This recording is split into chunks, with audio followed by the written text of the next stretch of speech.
transactions today.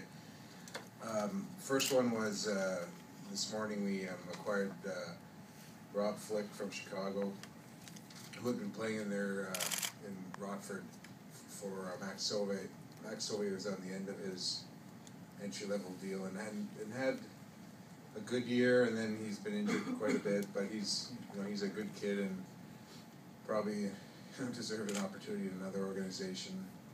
Flick, big, strong centerman, work in progress, young, like Max. So we made that transaction today. He'll be in Providence. We also acquired Wade Redden today for a 7th round pick next year, and if he plays in at least one playoff game, it becomes a 6th round pick next year. Wade obviously had played Ottawa when I worked in Ottawa, and I had to get the band back together with him and Chiarelli, so I figured we'd do that deal. No, I talked to Wade and told him he'd be part of our depth here, and he was excited to come here, and I think we'll be on his way tomorrow. Today was the end of the most difficult trade period I've been part of in my time in hockey, and knew that going into it, probably just from the tightness of standings and just the compression, and that resulted in a shortage of players. That resulted in a shortage. There's other things that contribute to the shortage, but it was mainly that, with a lot of teams in contention. Today we were in on a few things. I went in today with not a lot of expectation, but wanted to try and get a defenseman to help our depth.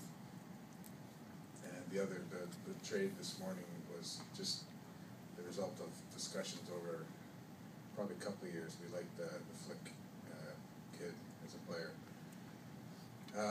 Other than that, it was the end of a long, hard period, but there wasn't a whole heck of a lot of stuff happening today. So with that, I'll answer some questions. You'd said yesterday that you expected more guys to be made available as the deadline grew near. Did you have guys in mind who just didn't end up becoming available? There were more that were made available. We just didn't acquire any. I think you saw those deals happen at the end. If your question was, were there any new names, as I thought there might have been, there was a couple, but at the end there weren't really a lot of players available.